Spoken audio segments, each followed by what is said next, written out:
이 선비 보게? 저기 귀신 나오는 마른 우물을 은괴 3덩이나 주고 사겠다고? 정말이지? 그렇소이다.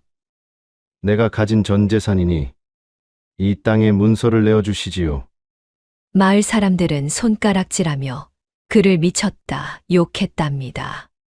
100년간 먼지만 날리던 저주받은 우물터에 전 재산을 쏟아부은 정체불명의 선비 이현. 하지만 그가 파는 흙바닥 밑에서 예사롭지 않은 청룡의 울음소리가 들리기 시작하는데, 과연 이 우물 속에 숨겨진 것은 복덩이일까요? 아니면 무시무시한 저주일까요? 탐욕의 눈먼 자와 지혜로운 자, 둘 중 누가 마지막에 웃게 될지는 이야기를 끝까지 들어보셔야 알 수 있을 겁니다. 사연 시작 전 구독 한 번만 눌러주신다면 그곳으로 행운이 가득 깃들기를 바라겠습니다. 해가 뉘엿뉘엿 서산으로 기울어져 가는 저녁 무렵이었습니다. 먼지투성이 도포 자락을 휘날리며 가파른 고갯길을 넘어오는 한 사내의 그림자가 어슴풀에 보이더군요.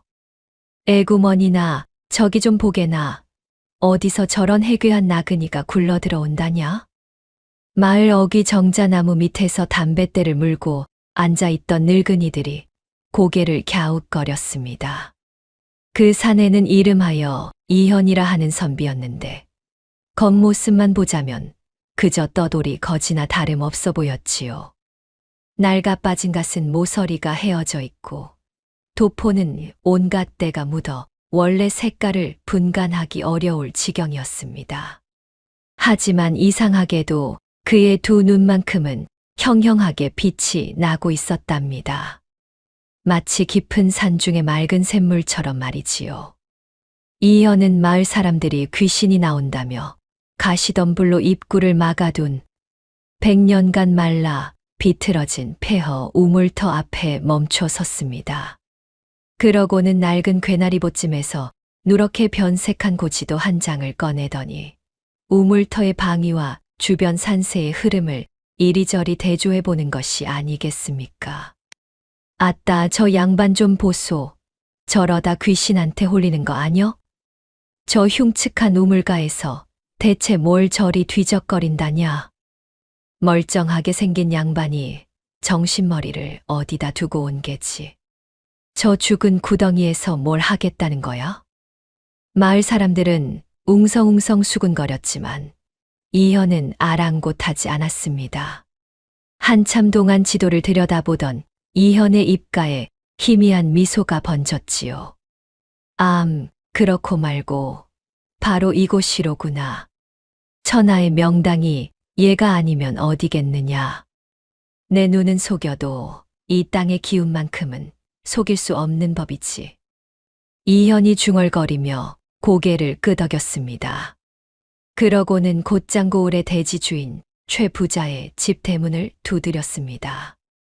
누구여, 어느 안전이라고 함부로 대문을 두드리는 것이냐? 거만한 하인이 문을 열어 젖히며 소리쳤습니다. 이현의 행색을 위아래로 훑어보더니 콧방귀를 뀌는 것이었지요. 아이고, 이 망할 놈의 거지가 어디라고 기어들어와. 당장 썩 물러가지 못해. 재수 옴 붙기 전에 썩 나가라고. 이놈아, 화 가라앉히시게. 내 비록 행색은 이래도 최 부자 어르신께 드릴 아주 귀한 물건이 있어 찾아왔소이다. 이현이 공손히 절을 올리며 말했습니다. 하인은 킥킥거리며 웃었지요. 이놈이 노망이 났나. 우리 주인마님이 너 같은 동냥치를 만날 한가한 분인 줄 아느냐? 에잇, 좋은 말로 할 때 어서 꺼져라. 그런데 이현이 품 안에서 기름종이에 겹겹이 쌓인 묵직한 보따리 하나를 꺼내 보이더군요. 보따리 속에서 은은한 광채가 새어나오자 하인의 눈빛이 번뜩 달라졌습니다. 어이쿠야, 이게 뭐다냐? 아니 선비님, 잠시만 거기 잠깐만 서 계셔 보쇼. 내가 금방 들어가서 어르신께 고해 올릴 테니까 어디 가시면 안 됩니다요. 하인이 허겁지겁 안으로 뛰어들어갔다가 이내 나오더니 이현을 안방 상석으로 안내했습니다. 참으로 돈 앞에서는 사람 대접이 확 달라지는 법이지요. 최 부자는 긴 담뱃대를 까닥거리며 안방 윗목에 앉아 있었습니다. 살이 돼지처럼 찐 얼굴에 작은 눈이 번들거리고 비단 옷을 겹겹이 걸친 몸집이 장독대만큼이나 커 보였지요. 어디서 온 나그네인고 자니가 나를 보자고 한 그 선비인가. 그래, 행색을 보니 어디 산통 깨진 양반 같은데 무슨 연유로 이 귀한 몸을 뵙자고 했는고. 최 부자가 누더기 차림의 이현을 벌레 보듯 위아래로 훑어보며 말했습니다. 그 목소리에는 놀림과 경멸이 뚜렷이 배어 있었지요. 어르신, 소인은 이현이라고 하옵니다. 다름이 아니라 어르신 댁 뒤편에 있는 저 말라비틀어진 우물터 말입니다. 소인이 그 땅을 사고자 하여 찾아왔나이다. 이현이 두 손을 모아 정중히 인사를 올렸습니다. 이현이라. 그래서 무슨 볼일이 있어 왔느냐? 최 부자 어른께서 소유하신 마른 우물터를 사고자 하옵니다. 뭐시라고? 저 썩은 우물 구덩이를 사겠다고. 허이고, 이거 오늘 해가 서쪽에서 떴나 보네. 그 귀신 나오는 땅을 사서 대체 뭐에 쓰려고? 거기서 도깨비라도 잡아먹으려고 그러는가? 최 부자가 담뱃대를 탁 놓으며 눈을 동그랗게 뜨더군요. 그러고는 배꼽을 잡고 웃기 시작했습니다. 저 썩은 우물터를 사겠다고. 이거 재미있는 일이로구나. 자네 진짜로 정신이 나간 개로군. 그 마른 우물을 돈 주고 사겠다니. 내 살다 이런 희한한 구경은 처음 하네. 최 부자는 그 우물터가 100년 전부터 물 한 방울 나지 않는 저주받은 땅이라고 여기고 있었거든요. 그런데 어떤 바보가 그런 쓸모없는 땅을 돈 주고 사겠다니. 이보다 기막힌 일이 또 어디 있겠습니까? 이현은 말없이 품 안에 보따리를 풀어 최 부자의 찻상 위에 올려놓았습니다. 보따리가 풀리자 은은한 광채를 내뿜는 은괴 세 덩이가 모습을 드러냈지요. 이게 다 진짜 은이란 말인가? 아따, 요놈 때깔 좀 보소. 진짜 백이 은이 맞구먼. 최 부자의 눈동자가 탐욕으로 경련하기 시작했습니다. 손을 내밀어 은괴 하나를 집어든 다음 앞니로 깨물어 보더니 눈이 뒤집어질 듯 기뻐했지요. 진짜 은이로구나. 은이야. 어이쿠, 보배 중에 보배로다. 이현은 마른 우물터의 지적도가 그려진 땅 문서를 가리키며 은괴를 최 부자 쪽으로 천천히 밀었습니다. 이 정도면 그 우물터를 사기에 부족함이 없겠습니까? 충분하고 말고. 아니, 차고 넘치지. 이 사람아, 마음 바뀌기 전에 얼른 이 땅 문서 가져가게나. 내 평생 자네 같은 큰 손은 처음 보내 그려. 최 부자는 마음이 바뀔까 봐 서둘러 관임까지 찍힌 땅 문서를 내밀었습니다. 그러면서도 속으로는 이런 바보가 또 어디 있을까 하며 쾌재를 부르고 있었지요. 계약이 성사되자마자 이현은 우물터로 돌아갔습니다. 가시덤불을 하나하나 걷어내고 어디서 구해왔는지 녹슨 가래를 땅에 꽂더군요. 이 소문이 삽시간에 마을 전체로 퍼져나갔습니다. 여보게들, 소문 들었나? 어떤 미친 선비가 최 부자네 썩은 우물터를 은괴 3덩이나 주고 샀대. 아니, 그게 정말인가? 은괴 3덩이면 기와집이 몇 채인데 그런 미친 짓을 한단 말인가? 내 말이 그 말일세. 내 눈으로 똑똑히 봤다니까. 지금 저기서 삽질하고 있는데 아주 신이 났더라고. 장정들이 우르르 몰려와서는 이현을 둘러싸고 배꼽을 잡고 웃어댔습니다.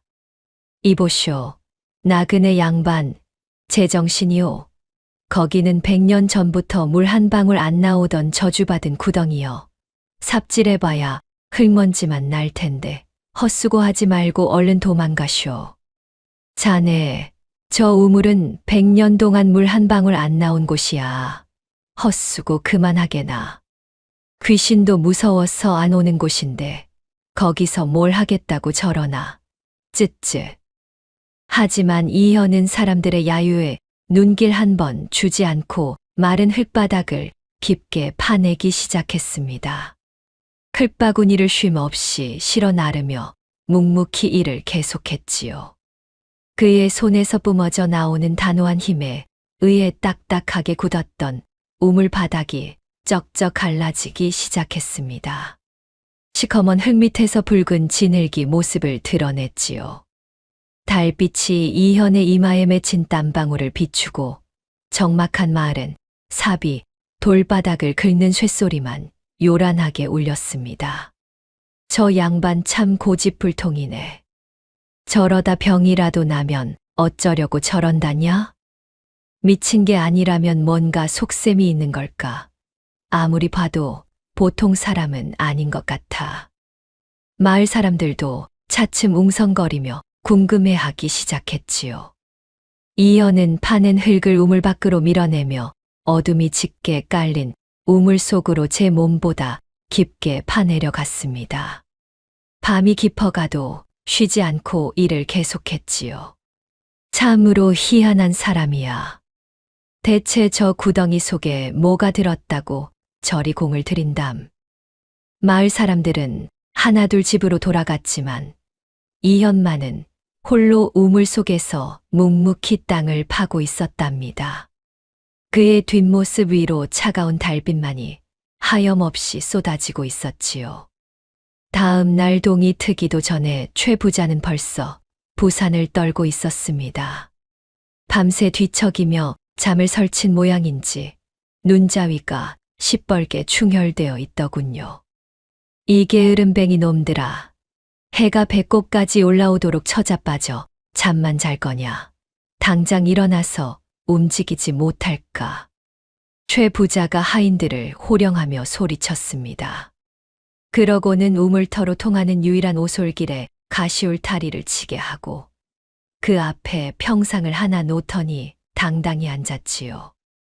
아, 이보게들. 오늘부터 이 길은 공짜가 아니여.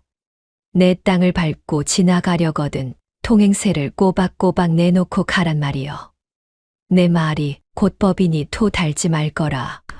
지나가는 사람들이 어리둥절해했습니다. 아니, 최 부자님, 평생 잘 다니던 길을 왜 갑자기 막으시는 겁니까요? 이게 무슨... 닥치거라. 내 땅 내가 막겠다는데 웬 잔말이 이리 많아. 꼬우면 저 산 너머로 돌아가든지. 최 부자는 벌써부터 이연이 우물에서 무언가를 캐낼 것이라는 의심을 품고 있었던 것입니다. 분명히 저놈이 뭔가 단단히 알고 있어. 그렇지 않고서야 생금 같은 은괴를 그냥 버릴 리가 없지. 절대로 그럴 리가 없고 말고. 그뿐만이 아니었습니다.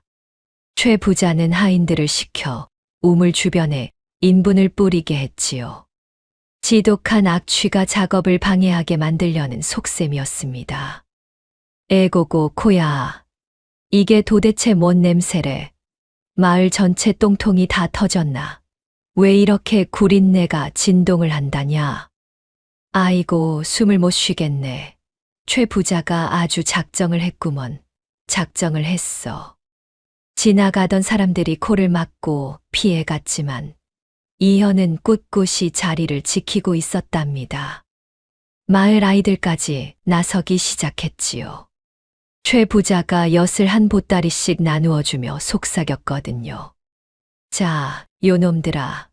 저기 구덩이 속에 있는 미친놈 보이지? 저놈 등에다가 돌멩이 하나씩 뻥뻥 날려보거라. 그럼 이 하레비가 아주 달콤한 조청엿을 한 가락씩 더 줄 테니까. 어서. 진짜요?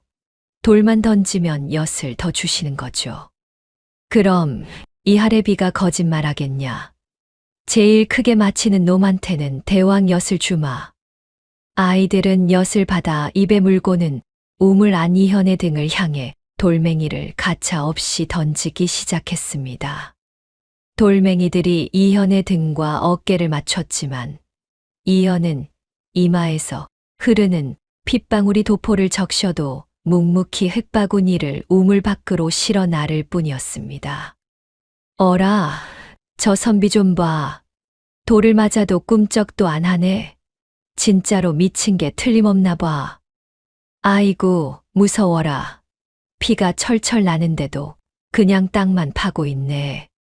최 부자는 평상을 우물가 근처로 옮겨 앉아서는 이현이 흙을 퍼 올릴 때마다 가래침을 뱉으며 조롱했지요. 이 바보 같은 놈아, 네가 땅을 판다고 거기서 금덩이가 나올 줄 아느냐? 100년 동안 바싹 마른 땅인데 물 한 바가지 나올 리가 없지. 나그네 양반 헛수고 그만하고 이제 그만 빌지 그래.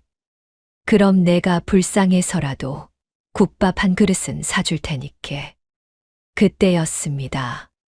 주막집 딸 버들이 차마 그 광경을 보지 못하겠다는 듯 수건과 따뜻한 국밥 한 그릇을 들고 우물가로 다가왔지요. 버들은 20살 남짓한 처녀였는데 얼굴은 그리 곱다 할 수는 없었지만 마음만큼은 황금처럼 따뜻한 아가씨였습니다. 최 부자의 횡포로 아버지를 잃고 호러미와 함께 주막 일을 하며 근근히 살아가고 있었거든요. 이보세요, 나그네님. 잠시 손 좀 멈추셔요. 버들이 조심스럽게 이현을 불렀습니다. 어디 물이라도 좀 드시고 하세요. 이 떼약볕에 피까지 흘리시며 고생하시는데. 자, 여기 따뜻한 국물 좀 드셔요. 하지만 최 부자의 하인들이 벌떼처럼 달려와서 버들의 앞을 가로막았습니다. 이년아, 네가 감히 어디라고 주인 어른 눈치를 안 보고 나대느냐. 주제도 모르고 말이야. 하인 중 하나가 버들이 들고 있던 국밥 그릇을 발로 차버렸지요. 따끈했던 국밥이 땅바닥에 쏟아지며 김이 모락모락 올라왔습니다. 아니에요. 그냥 너무 불쌍해서 그랬을 뿐인데. 버들이 눈물을 글썽이며 말했지만 하인들은 들은 척도 안 했습니다. 이현은 흙탕물을 뒤집어 쓴 채 우물 바닥에서 기어 나와 깨진 사발 조각들을 손으로 정성껏 수거했습니다. 그러고는 버들을 향해 고개를 끄덕여 보였지요. 아가씨, 마음 써주셔서 정말 고맙소이다. 이 은혜는 잊지 않겠소. 그 한마디에 버들의 마음이 콩닥콩닥 뛰었답니다. 남루한 옷차림에 상처투성인 모습이었지만 이현의 눈빛만큼은 맑고 따뜻했거든요. 이현은 찢어진 집신 사이로 발가락이 삐져나온 줄도 모르고 다시 어두운 구멍 속으로 몸을 밀어 넣습니다. 최 부자의 회방은 날이 갈수록 심해졌지요. 마을 사람들을 동원해 이현이 퍼올린 흙더미를 다시 우물 안으로 밀어 넣게 했습니다. 자, 저놈이 파낸 흙을 다시 구멍 속에 다 집어넣어라. 한 톨도 남기지 말고 꽉꽉 채워 넣으란 말이야. 그래야 저 미친놈이 제풀에 지쳐서 포기를 하지. 어서들 움직여. 하지만 이현은 쏟아지는 흙더미 속에서도 굴하지 않고 손톱이 다 깨지도록 바닥에 거대한 암석을 긁어냈습니다. 피가 나고 살이 찢어져도 멈추지 않았지요. 어느 날 밤에는 비가 억수같이 쏟아졌습니다. 다른 사람들은 모두 집 안에서 따뜻하게 지내고 있는데 이현만은 거적대기 하나 걸치지 않은 채 빗물이 고이는 우물 안에서 물을 퍼내고 있었답니다. 번개가 번쩍할 때마다 우물 안에서 일하는 이현의 모습이 귀신처럼 보였지요. 저기 좀 봐. 번개가 칠 때마다 저 선비 귀신이 곡괭이질을 하는 것 같아. 정말 무서운 사람이구먼. 죽어도 포기를 안 하니 저런 집념이 다 어디서 나온다냐. 마을 사람들도 점점 이현을 무서워하기 시작했습니다. 최 부자는 이현이 파는 땅이 자기 땅의 지기를 뺏는다며 관아에 고발하겠다고 으름장을 놓았지요. 야, 이 미친놈아. 네가 땅 구멍을 자꾸 파대니까 우리 마을 복이 싹 달아나게 생겼잖냐. 우리 집 지기가 다 빠져나간다고. 당장 그만두지 않으면 내 지금 바로 관아로 달려가 사또나리께 일러 바칠 줄 알아라. 내 놈 다리 몽둥이를 확 분질러 놓을 테니까. 하지만 이현은 묵묵히 일만 계속했습니다. 마을 사람들은 최 부자의 기세에 눌려 버드를 제외하고는 누구도 이현에게 물 한 모금 건네지 않았지요. 모두들 최 부자의 보복이 무서웠거든요. 칠흑 같은 밤 횃불 하나 없이 오직 감각만으로 바위를 정으로 치는 이현의 모습은 한 마리 짐승과 같았습니다. 정치는 소리만이 고요한 밤을 깨뜨리고 있었지요. 최 부자는 안방에서 이 소리를 들을 때마다 이를 갈았습니다. 저놈이 도대체 뭘 알고 저러는 거야. 분명히 보물지도라도 본 게 틀림없어. 금덩이라도 묻혀 있는 거 아냐? 하지만 아무리 봐도 그냥 바위투성이 메마른 땅일 뿐이었답니다.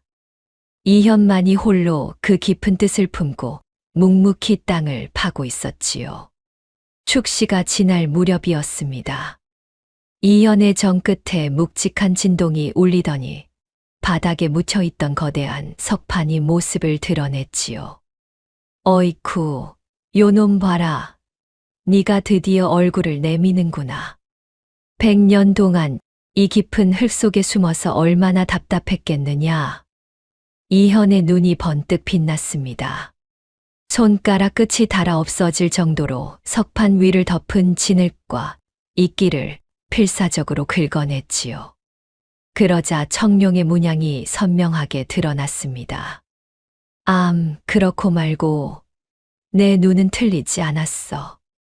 청룡이 입을 벌리고 기운을 내뿜는 형국이니 여기가 바로 명당 중의 명당이로구나.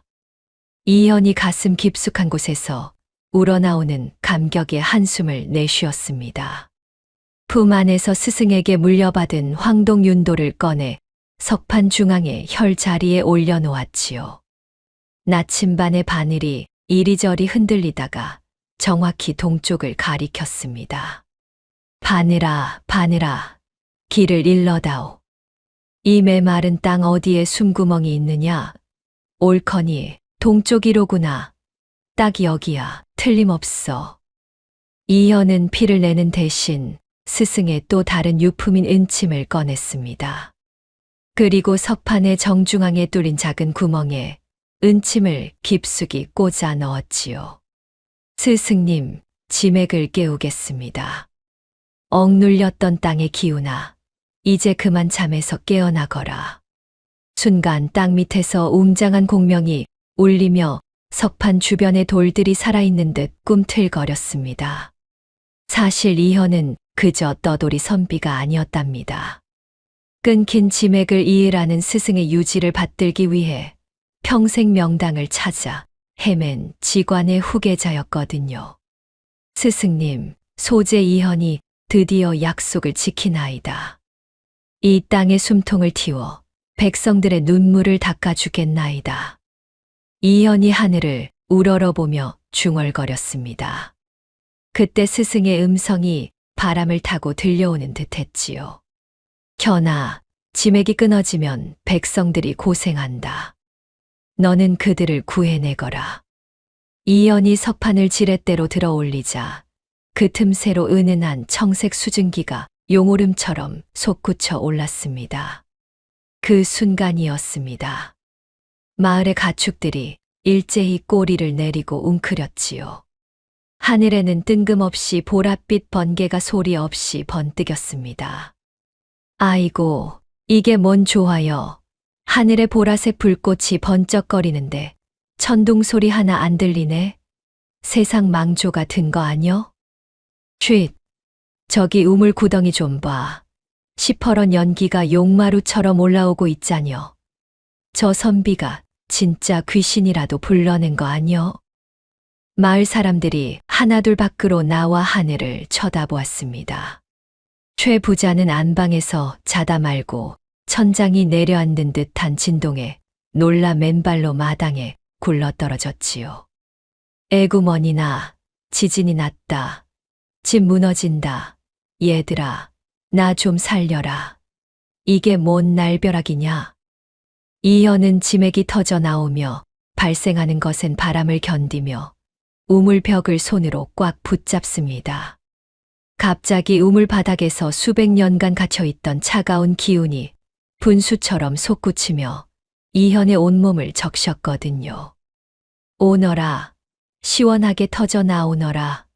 막힌 혈 뚫고 세상 밖으로 힘차게 뻗어 나가란 말이다. 이현이 있는 힘을 다해 소리쳤습니다. 나침반의 바늘이 가리키는 방향을 따라 마지막 바위 틈을 망치로 힘껏 내리쳤지요. 귀를 찢는 듯한 파열음과 함께 우물 깊은 곳에서 거대한 수룡의 포효 같은 소리가 울려 퍼졌습니다. 기익, 저게 뭔 소리래? 땅속에서 이무기가 우는 것 같아. 무서워 죽겠네. 빨리 집으로 들어가 숨자고. 아이고, 내 팔자야. 마을이 통째로 땅속으로 꺼지는 거 아뇨? 빨리 도망가자. 마을 사람들이 벌벌 떨며 집 안으로 숨어버렸습니다. 우물 안으로 쏟아던 달빛이 청색 안개와 부딪혀 기이한 소용돌이를 만들어내며 지기를 안정시켰지요. 이현은 바위 틈에서 배어나오는 맑은 물향기를 맡으며 비로소 안도의 한숨을 내쉬었습니다. 됐다. 드디어 됐어. 이 달콤한 냄새를 보니 명당수가 틀림없구나. 이제 살았어. 모두가 살았어. 그런데 이상한 일이 벌어지기 시작했습니다. 최 부자 집의 우물이 갑자기 말라버린 것이지요. 아니, 이게 어찌 된 일이야. 두레박을 내려도 돌 부딪히는 소리만 나잖냐, 물이. 내 금쪽 같은 물이 어디로 갔어. 최 부자가 우물 안을 들여다보며 기겁했습니다. 어제까지만 해도 콸콸 나오던 물이 바닥을 드러내고 있었거든요. 그뿐만 아니었습니다. 최 부자네 과일 나무들이 하루아침에 시들어버렸지요. 무성하던 잎사귀들이 누렇게 타들어가기 시작했습니다. 아이고, 내 배나무, 내 감나무, 이게 다 돈인데 왜 갑자기 다 말라 비틀어지는 거야? 누가 내 집에 저주라도 퍼부은 거냐? 최 부자가 머리를 쥐어뜯으며 소리쳤습니다. 버들이 걱정이 되어 몰래 우물가로 가보았습니다. 우물 안에서는 아직도 이상한 청색 빛이 은은하게 올라오고 있었지요. 나그네님 무사하신 거예요? 아까 소리가 너무 커서 깜짝 놀랐어요. 어디 다치신 데는 없으셔요? 버들이 조심스럽게 물었습니다. 이현이 우물 밖으로 고개를 내밀었는데 그의 얼굴에는 깊은 만족감이 서려 있었답니다. 아가씨, 걱정 마시오. 이제 곧 이 고울의 가뭄이 끝날 것이오. 하늘이 드디어 응답을 하셨구려. 정말요? 정말 여기서 물이 나오는 거예요. 그렇소. 하지만 아직은 때가 아니오. 땅의 기운이 차오를 때까지 조금 더 기다려야 하오. 곧 기적이 일어날 것이오. 버들은 이현의 확신에 찬 목소리에 왠지 믿음이 생겼지요. 한편 최 부자는 점점 초조해졌습니다. 자기 집 우물이 마르고 나무들이 죽어가는 걸 보니 분명히 이현이 뭔가를 해놓은 게 틀림없다고 생각했거든요. 이놈, 요 고약한 놈, 내 놈이 우리 집복을 싹 긁어다가 저 구덩이에 처박은 개지. 내 땅의 기운을 내 놈이 빼앗아 간 게 분명해. 절대로 가만두지 않겠다. 최 부자가 이를 악물고 중얼거렸습니다. 그날 밤 이연은 석판 위에 무릎을 꿇고 앉아 하늘을 향해 기도를 올렸습니다. 하늘이시여 땅의 신이시여 이 메마른 땅에 생명의 물을 내려주소서. 목마른 백성들의 갈증을 씻어주시고 탐욕 없는 자들에게 복을 내리소서. 그의 목소리가 깊은 우물 안에서 메아리쳐 울렸지요. 새벽이 되자 우물 바닥에서 이상한 변화가 시작되었습니다. 석판 아래쪽에서 졸졸졸 하는 소리가 들려오기 시작한 것이지요. 이현의 입가에 희미한 미소가 번졌습니다. 오냐, 오너라. 졸졸졸 소리를 내며 세상 구경하러 나오너라. 드디어 때가 왔구나. 그 소리를 들은 건 이현뿐만이 아니었답니다.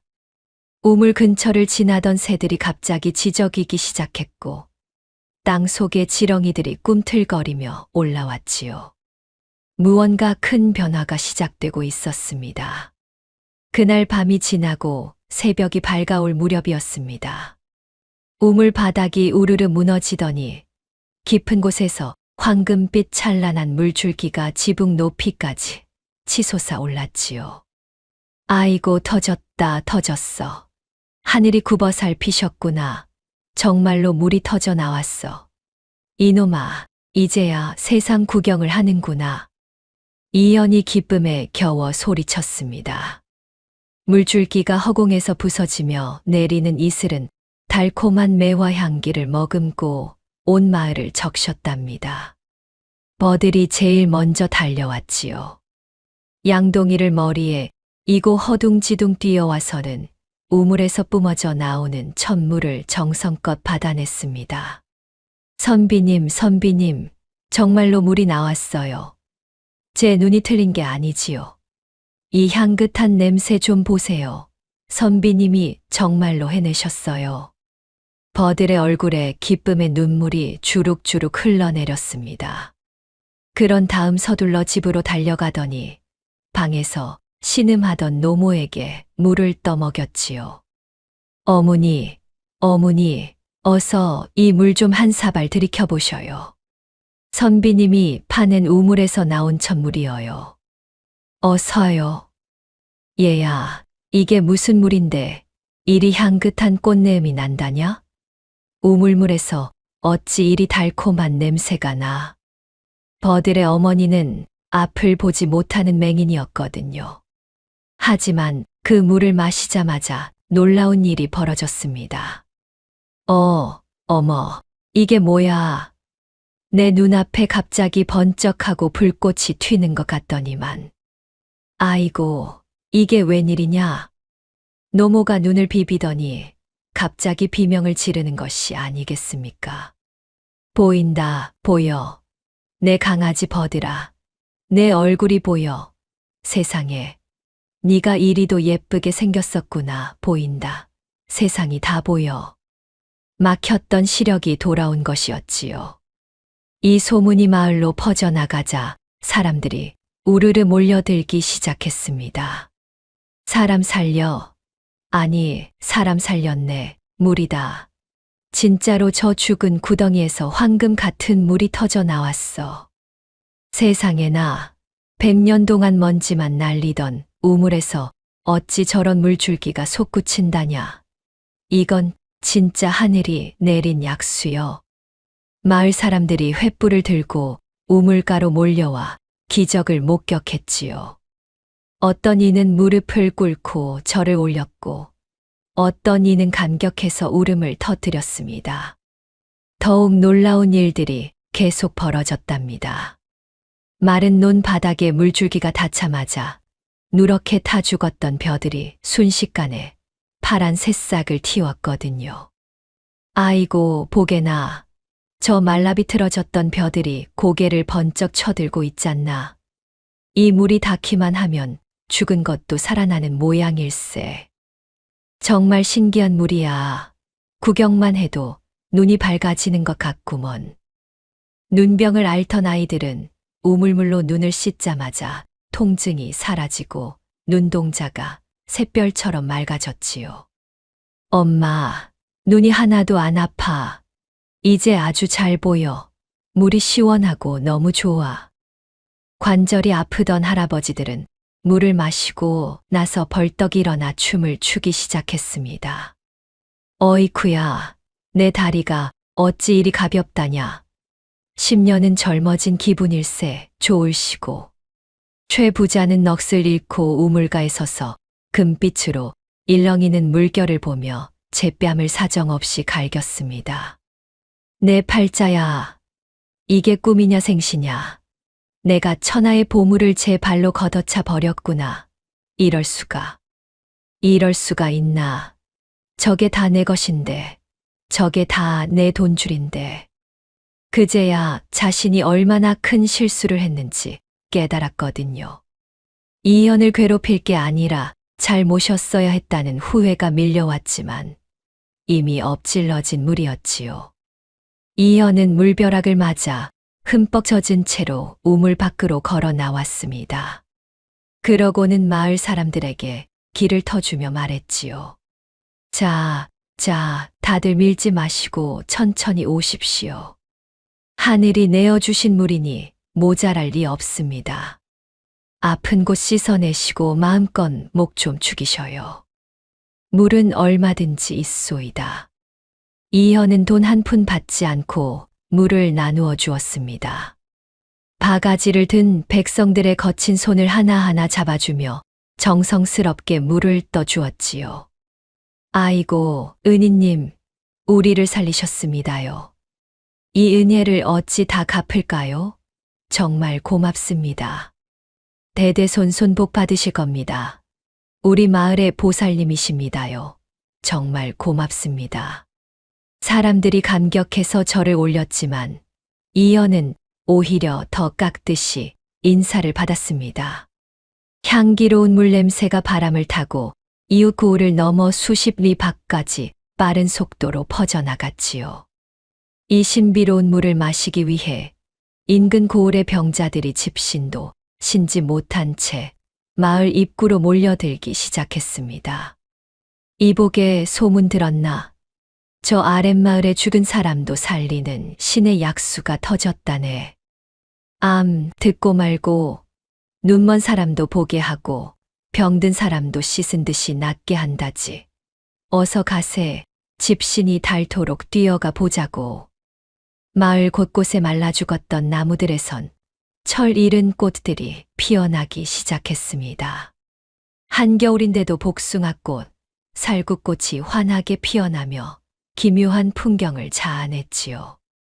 소문은 아직 대궐에는 닿지 않았지만 인근 지역의 저작거리에는 신의 약수에 대한 이야기가 들불처럼 번지고 있었답니다. 아니, 진짜로 물만 마셔도 병이 싹 낫는다던데. 자네도 들었나? 내 눈으로 직접 본 사람한테 들었네. 장님이 눈을 번쩍 뜨고 말 못하던 이가 노래를 불렀다더라. 이건 보통 일이 아니여. 한편 이현은 우물가에 앉아 버들이 건네준 젖은 수건으로 얼굴을 닦고 있었습니다. 그의 얼굴에는 깊은 평온함이 서려 있었지요. 선비님, 정말 꿈만 같아요. 마을 사람들이 전부 선비님 덕분에 살았다며 칭송이 자자합니다. 어찌 이런 대단한 재주를 가지셨어요? 버들이 감탄하며 말했습니다. 허허, 아가씨. 대단한 게 아니요. 이 물은 원래 이 땅 밑에서 100년을 기다려온 것이요. 나는 그저 답답하게 막힌 숨구멍 하나 틔워준 것뿐이니 너무 과하게 말씀 마시오. 이현의 겸손한 말에 버들의 마음이 더욱 따뜻해졌답니다. 그때 최 부자가 터벅터벅 걸어왔습니다. 얼굴이 새파랗게 질려서는 이현 앞에 무릎을 꿇더니 비굴하게 애원했지요. 이현 선비님, 아니, 이현 선생님. 제가 눈이 멀어 선생님 같은 귀인을 몰라봤습니다요. 제발 저 좀 살려주십시오. 물 한 바가지만. 우리 집 식구들이 목이 타서 다 죽어가고 있습니다요. 제발 한 번만 자비를 베풀어 주십시오. 최 부자네 우물이 완전히 말라버려서 식구들이 목이 타 죽을 지경이었거든요. 이현은 최 부자를 물끄러미 내려다보더니 조용히 말했습니다. 어르신, 물이라는 게 어디 주인이 따로 있습니까? 하늘이 주신 것은 누구든 마실 권리가 있는 법이지요. 자, 어서 드시고 목 좀 축이십시오. 그러고는 바가지에 물을 떠서 최 부자에게 건네주었습니다.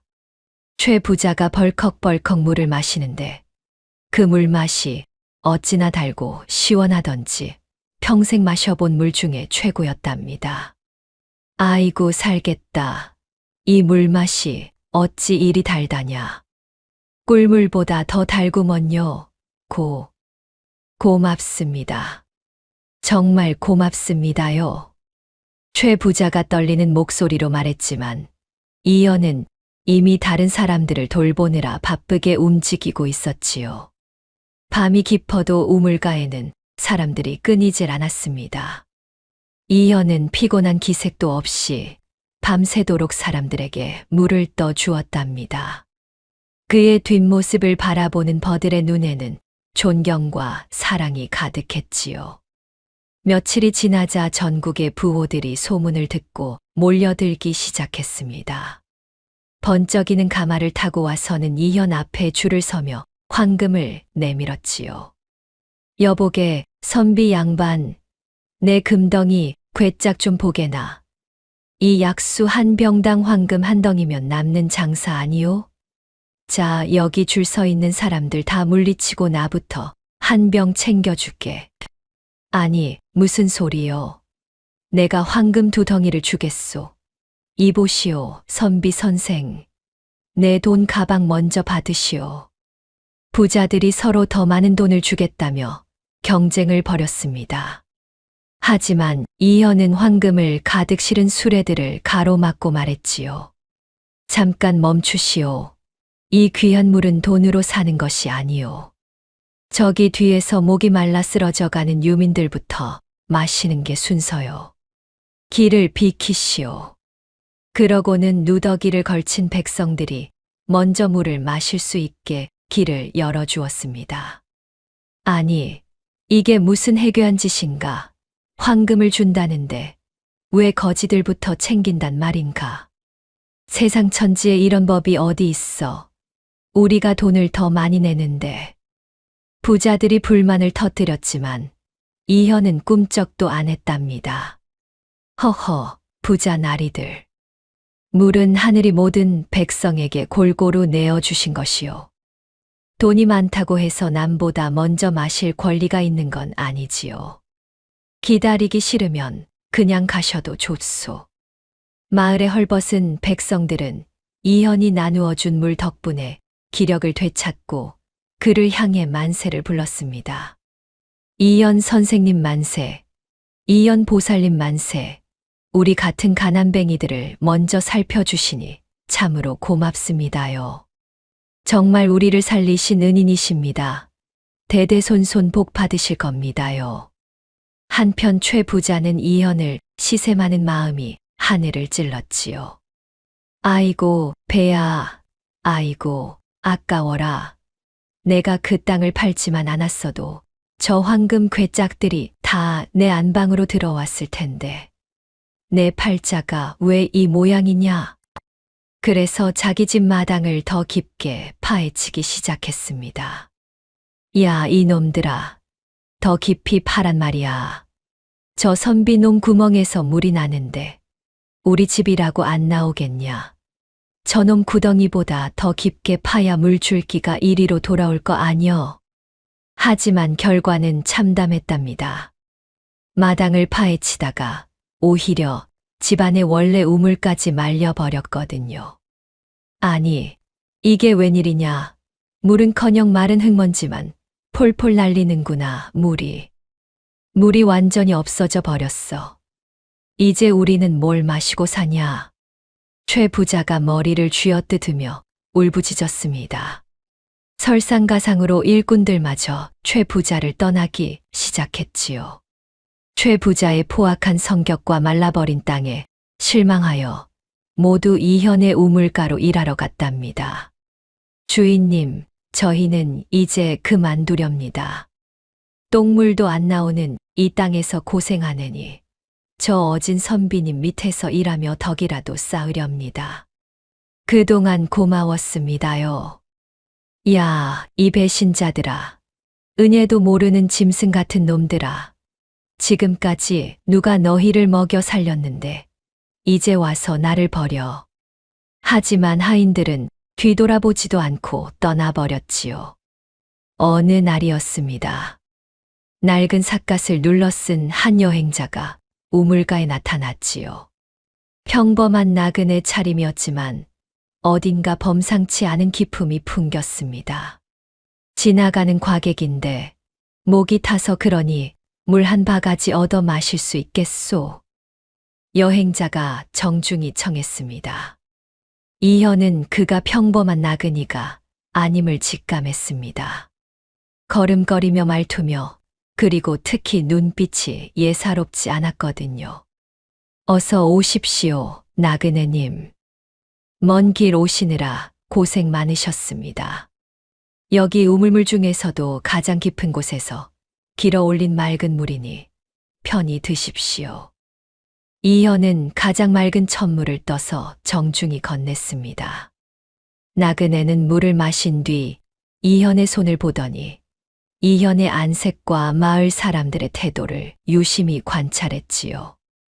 허허, 참으로 물맛이 꿀맛이로세. 물맛도 좋지만 이 물을 나누어 주는 선비의 마음은 더 맑고 깊구려. 잘 마셨소이다. 그러고는 말없이 사라져 버렸습니다. 그런데 최 부자의 비참함은 끝이 없었답니다. 갈증에 못 이겨 이현의 발치에 엎드려 제 머리카락으로 땅바닥을 닦으며 물을 애걸했지요. 선비님, 아니, 이현 선생님, 제발 살려주십시오. 목구멍이 타서 갈라질 것 같습니다요. 제발 물 한 모금만 주십시오. 제가 지난날의 잘못을 뼈저리게 뉘우치고 있습니다요. 이현은 최 부자에게 물 한 바가지를 떠주는 척하다가 그의 발등 위로 물을 쏟아버렸습니다. 탐욕의 흙먼지를 씻어버리듯 말이지요. 어르신, 이 물로 발에 묻은 욕심의 때나 깨끗이 씻어내십시오. 이 땅은 어르신을 버린 게 아닙니다. 어르신의 그 시커먼 탐욕이 이 땅의 숨통을 조이고 있었던 것이지요. 이현이 준엄하게 꾸짖었습니다. 최 부자는 떨어진 물을 핥으려고 했지만 마을 사람들의 비웃음 소리에 얼굴이 불그락 변하며 물러났지요. 아이고, 꼴 좋다. 남 괴롭힐 때는 신나더니 이제 와서 저러네. 저런 게 바로 인과응보라는 거지. 선비님 말씀 한 번 똑 부러지게 잘하신다. 속이 다 시원하구먼. 마을 사람들이 손뼉을 치며 쾌재를 불렀습니다. 마을의 상인들은 이현의 우물을 중심으로 큰 시장을 형성했지요. 전국에서 몰려드는 사람들 때문에 장사가 날개 돋친 듯 팔렸거든요. 아짐에 오늘 국밥 다 팔렸소. 물 보러 온 사람들 때문에 빈 자리가 없네. 말도 마시오. 우리 마을이 이 선비님 덕분에 서울 남대문 시장보다 더 북적북적해졌다니까요. 백성들은 전례 없는 호황을 누렸답니다. 이현은 몰려드는 금전 보화는 거절하고 대신 가난한 아이들의 서책과 옷감을 사서 마을 곳간에 채웠지요. 이 책들은 마을 아이들이 글을 배우는데 쓰도록 하시오. 그리고 이 옷감들은 홀로 사시는 노인분들 수이나 평상복으로 지어 드리시오. 물은 하늘이 공짜로 주셨으니 저도 공짜로 나누는 게 맞지요. 아이고, 선생님은 정말 살아있는 성인이십니다. 우리 마을에 이런 큰 어른이 계시다니 참으로 큰 복입니다요. 사람들의 존경이 하늘을 찔렀습니다. 그런데 사실 그 삿갓 쓴 나그네는 근처를 순찰 중이던 암행어사였답니다. 그는 이현의 의로운 행보를 모두 기록하고 있었거든요. 허허, 세상에 이런 의인이 숨어 있었을 줄이야. 돈을 탐하지 않고 백성을 먼저 살피는 그 기계. 임금님께 반드시 이 사실을 고해 올려야겠구나.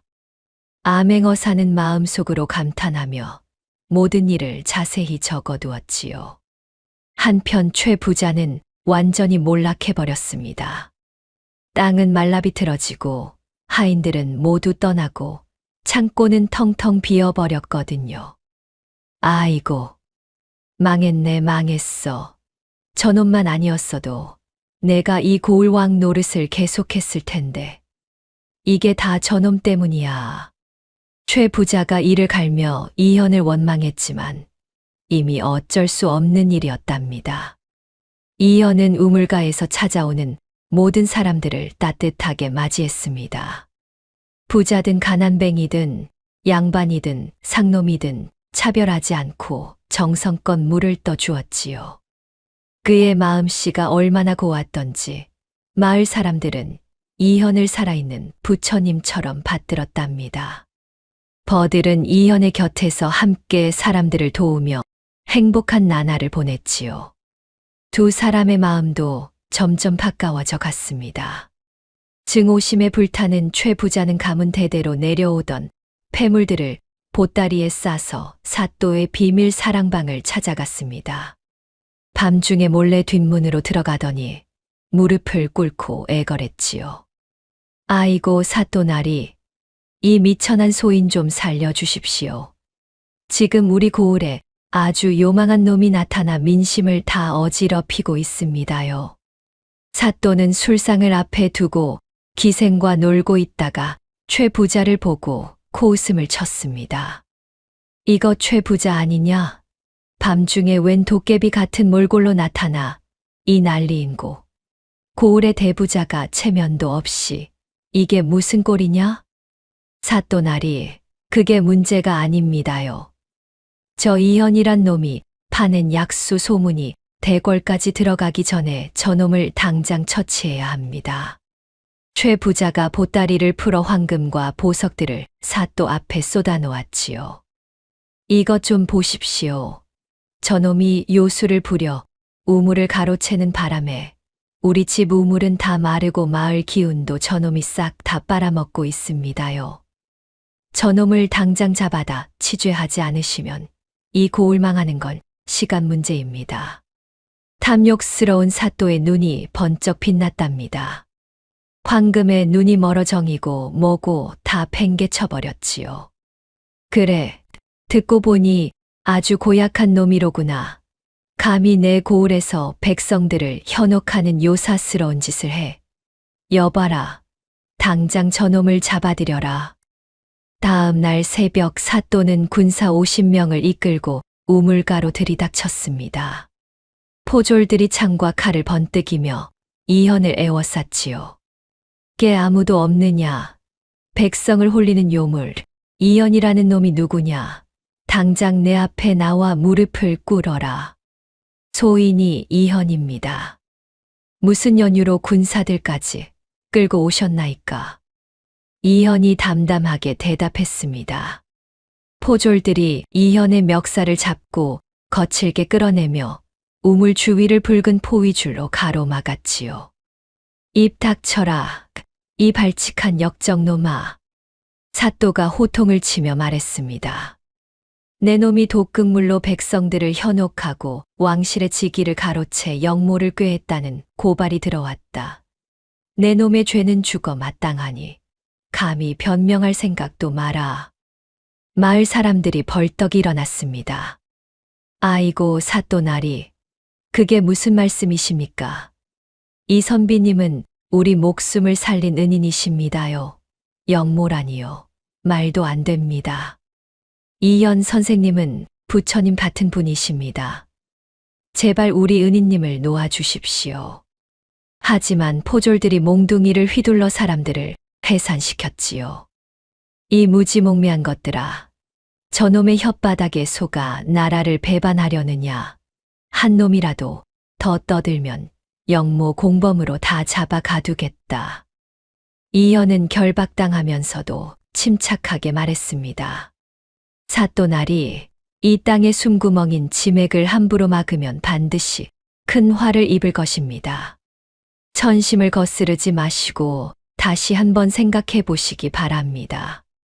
닥치거라, 이 요사한 놈아. 어디라고 감히 내 앞에서 주둥이를 놀리느냐. 사또가 채찍을 휘둘러 이현의 뺨을 갈겼습니다. 그러고는 우물을 역적의 샘이라 부르며 커다란 바위 수십 덩이와 거친 흙을 쏟아부어 입구를 완전히 봉쇄했지요. 여봐라, 돌을 던져라. 흙으로 다 덮어버려라. 이제 이 요사한 물을 아무도 마실 수 없을 것이다. 지맥이고 뭐고 내 명령이 곧 지맥이다. 우물이 막히는 순간 하늘에서 마른 하늘에 날벼락이 쳤습니다. 검은 구름이 해를 완전히 가려버리더니 천지가 어둠 속에 잠겼지요. 꽈르르릉. 아이고, 하늘이 노하셨다. 우물을 막자마자 벼락이 치다니. 이게 무슨 날벼락이냐? 무서워 죽겠네. 정말 세상이 망하려나 봐. 백성들은 땅을 치며 통곡했습니다. 버들은 포졸들의 칼날 앞에서도 이현의 도포 자락을 놓지 못하고 울부짖었지요. 나리, 제발 우리 선비님 좀 살려주십시오. 억울합니다. 이분은 병든 사람 고쳐주고 가난한 백성 먹여 살린 고마운 분이셔요. 절대로 나쁜 사람이 아니란 말입니다. 하지만 포졸들이 버들을 밀쳐내며 이현을 지하 감옥으로 끌고 갔답니다. 이현은 축축한 감옥 바닥에 던져졌고 최 부자는 옥창살 밖에서 승리의 미소를 지으며 이현을 비웃었습니다. 꼴 좋다, 이놈아. 감히 누굴 상대로 땅을 사고 팔아? 어디 그 잘난 오만한 코를 한번 꺾어보자꾸나. 내 놈 때문에 내가 재산 날리고 망신당한 걸 생각하면 속이 다 시원하다. 내일이면 내 목이 달아날 텐데 어디 도술이라도 부려보시지. 우물이 막히자 마을의 모든 꽃은 시들어 검게 변했습니다. 맑았던 냇물에선 썩은 냄새가 나기 시작했지요. 억눌린 지맥의 기운이 땅 밑에서 부글거리며 관아 건물의 바닥이 조금씩 갈라지기 시작했습니다. 바닥이 왜 이래? 땅 밑에서 자꾸 꾸르륵 소리가 나는데. 날이 건물이 흔들리는 것 같습니다요. 우물을 막아서 그런 게 아닐까요? 하지만 사또는 아랑곳하지 않고 이현의 처형 날짜를 앞당기기 위해 서둘러 형판을 짜고 판결문을 위조했지요. 시끄럽다. 우물 하나 막았다고 건물이 무너지겠느냐. 내일 새벽에 저놈을 당장 참수하겠다. 본보기로 삼아 다시는 내 권위에 도전하지 못하게 하겠다. 마을은 다시 공포와 굶주림에 휩싸였습니다. 사람들은 사또의 폭정에 숨을 죽인 채 눈물만 흘렸지요. 아이고, 우리 은인을 어떻게 보내나. 하늘도 무심하시지. 정말 하늘이 무너지는구나. 그날 밤 삼경이 되자 이현은 죽음을 하루 앞둔 채로 벽을 향해 마지막 기도를 올렸습니다. 하늘이시여, 소인이 죽는 것은 상관없으나 이 선량한 백성들만은 구해주소서. 막힌 땅의 기운이 노여움을 풀고 다시 맑은 물이 솟구치게 하소서. 그의 목소리가 차가운 감옥 벽에 부딪혀 메아리 쳤지요. 한편 버들은 눈물로 밤을 지새우며 하늘에 기도했답니다.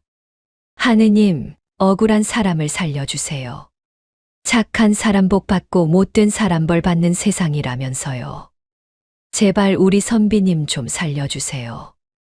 바람이 불고 천둥이 치는 무서운 밤이었지만 버들은 포기하지 않고 기도를 계속했지요. 새벽이 오면 이현의 목숨이 끊어질 텐데 과연 기적이 일어날 수 있을까요?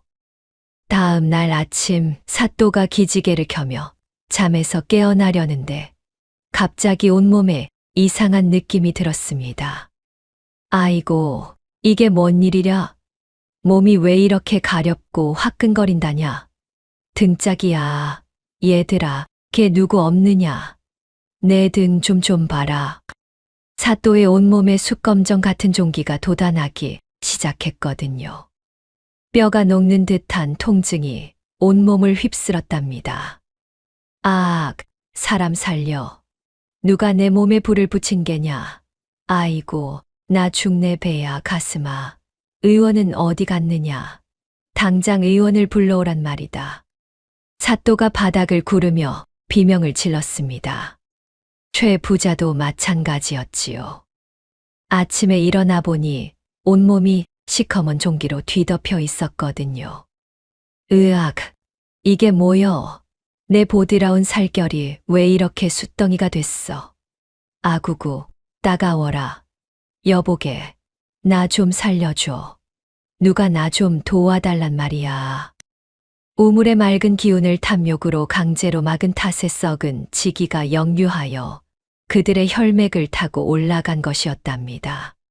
사또가 비명을 지르며 바닥을 굴 때 관아 정문이 쾅 하고 부서지는 소리가 들렸습니다.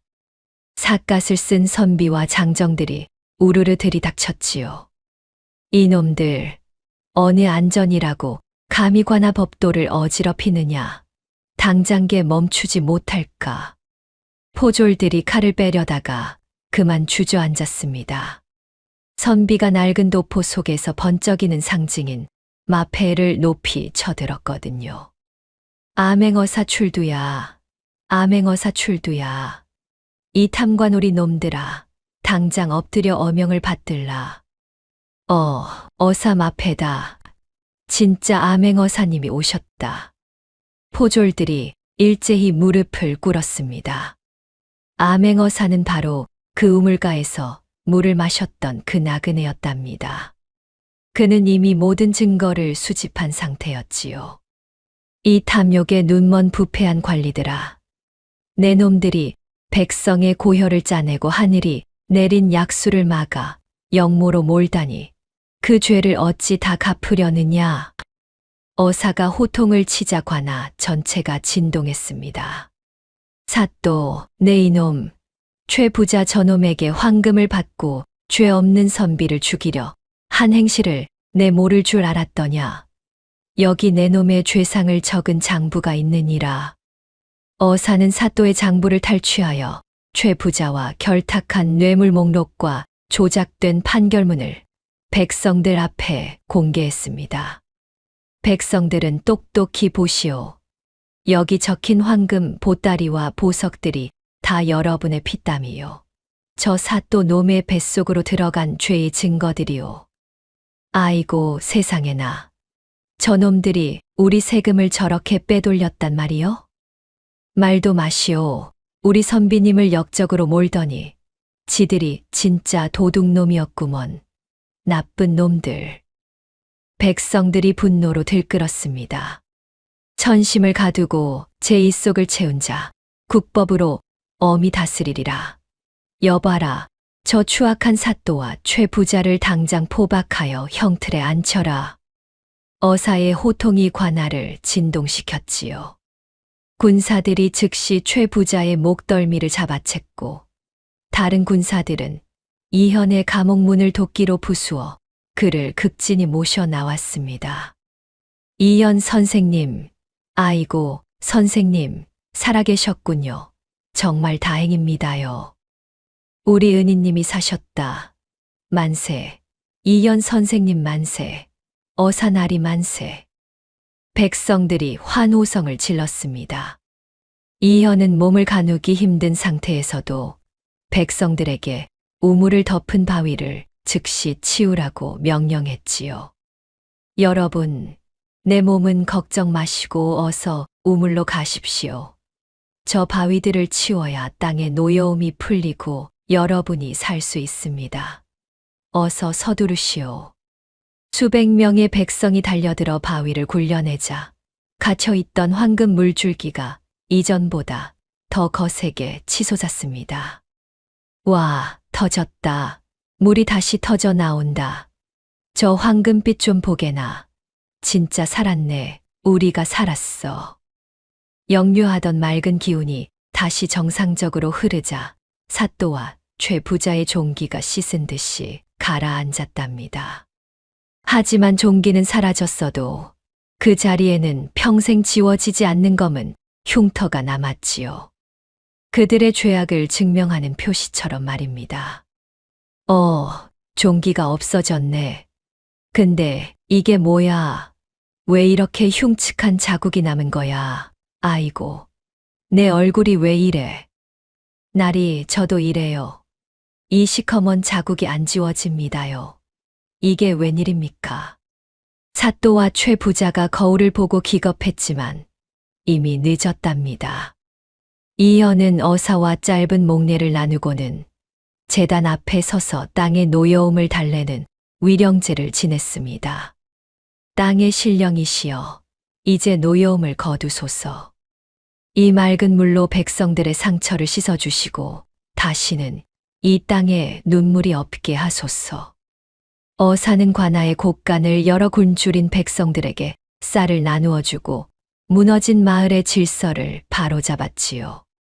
백성들은 들으라. 이제 저 사또는 한양으로 압송되어 죗값을 치를 것이며 곳간의 쌀은 모두 너희의 것이니 배불리 먹고 기운을 차려라. 다시는 이런 억울한 일이 없도록 내 철저히 살피겠노라. 어사날이 고맙습니다. 성은이 만극하옵니다. 이제야 살맛 나는 세상이 왔습니다요. 백성들이 감격해서 절을 올렸습니다. 버들은 이현의 상처에 약을 바르며 흐느꼈답니다. 날이 정말 무서웠어요. 다시는 못 뵙는 줄 알고 가슴이 찢어지는 줄 알았습니다요.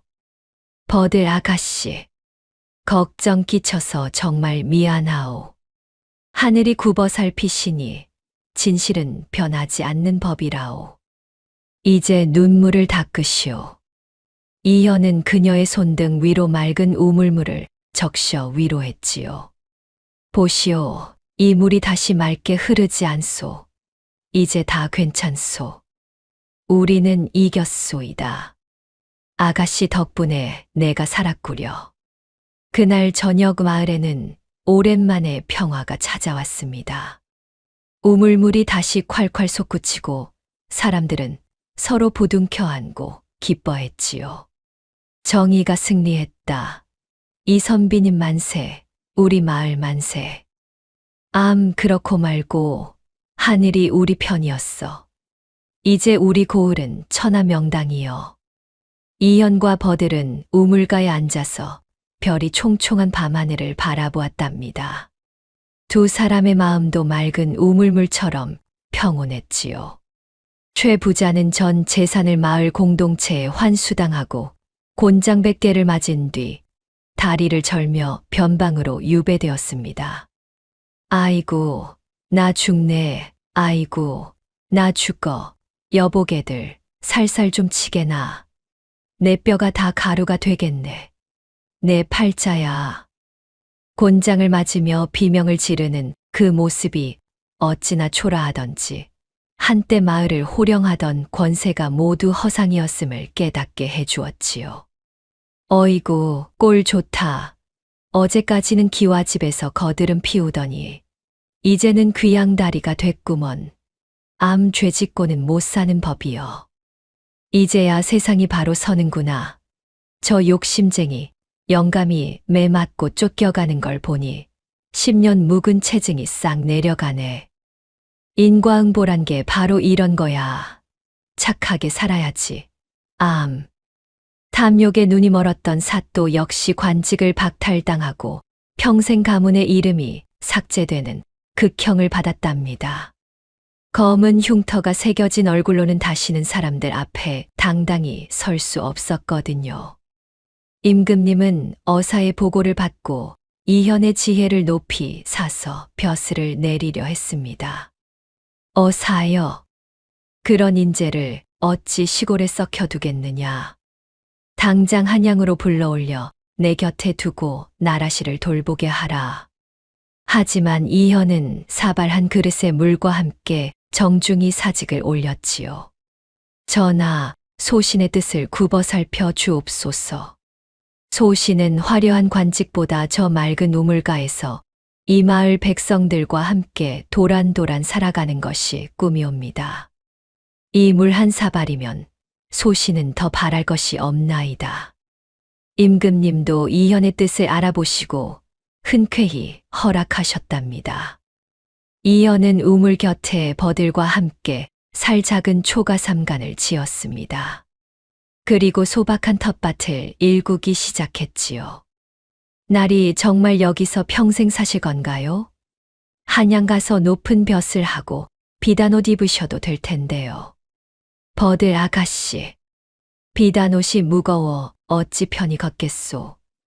이곳이 바로 우리가 있어야 할 곳이고 이 흙냄새가 세상에서 가장 좋은 향기라오. 두 사람은 혼례를 올리고 단란한 가정을 꾸렸답니다. 마을 사람들이 모두 모여서 축하해 주었지요. 아이고, 우리 선비님이랑 버들이랑 정말 잘 어울리네. 선남 선녀가 따로 없어. 오늘 밤은 잔치로구나. 우물터 주변에는 전국에서 몰려든 백성들을 위한 쉼터와 무료 서당이 들어섰습니다. 아이들의 웃음소리와 글 읽는 소리가 끊이질 않았지요. 자, 얘들아, 따라 읽어보렴. 하늘천, 따지, 사람이 가장 먼저 가져야 할 마음은 어진 마음이니라. 할아버지, 저 다 썼어요. 저 잘했지요? 훌륭하다, 아이들아. 너희가 이 나라의 기둥이로구나. 이현은 우물물로 우려낸 약차를 나그네들에게 대접하며 그들의 고달픈 사연을 묵묵히 들어주었습니다. 날이 고향에서 흉년이 들어 자식들 데리고 여기까지 왔습니다요. 갈 곳이 없어 막막합니다. 아이고, 멀리서 오느라 고생이 많으셨구려. 자, 이 따뜻한 차 한 잔 드시고 기운 차리시오. 여기서 몸을 추스르고 가시오. 우리가 도울 수 있는 건 다 돕겠소. 버들은 마을 여인들에게 약초 법제 기술을 가르치며 이현의 가장 든든한 반려자로 살아갔지요. 어머니, 이 풀은 이렇게 바싹 말려서 우려내면 기침에 아주 좋아요. 겨울에 손주들 끓여주셔요. 아이고 사모님, 우리 같은 무지렁이들한테 이런 귀한 걸 다 가르쳐 주시니 정말 고맙습니다요. 세월이 흘러도 황금 우물은 단 한 번도 마르지 않았습니다. 가뭄이 들어도 홍수가 나도 그 수위는 한결같았지요. 마을의 송덕비에는 이현의 이름 대신 사람의 마음을 씻는 샘이라는 문구가 새겨졌답니다. 이현이 자신의 이름을 새기는 것을 극구 사양했거든요. 내 이름 석자가 무엇이 중요하겠소. 그저 오가는 사람들이 이 물 마시고 마음 한 자락 깨끗해지면 그것으로 족한 것을. 어느 추운 겨울날이었습니다. 누더기를 걸치고 다리를 저며 구걸하러 온 노인이 이현의 집 대문 앞에 쓰러졌지요. 버들이 깜짝 놀라 이현을 불렀습니다. 날이 문 앞에 웬 노인이 쓰러져 있어요. 온몸이 꽁꽁 얼어붙었어요. 이현은 그가 유배지에서 돌아온 최부자임을 알아보았습니다. 하지만 따뜻한 미음 한 사발과 맑은 물을 정성껏 끓여서 건넸지요. 어르신, 정신 좀 차려보시오.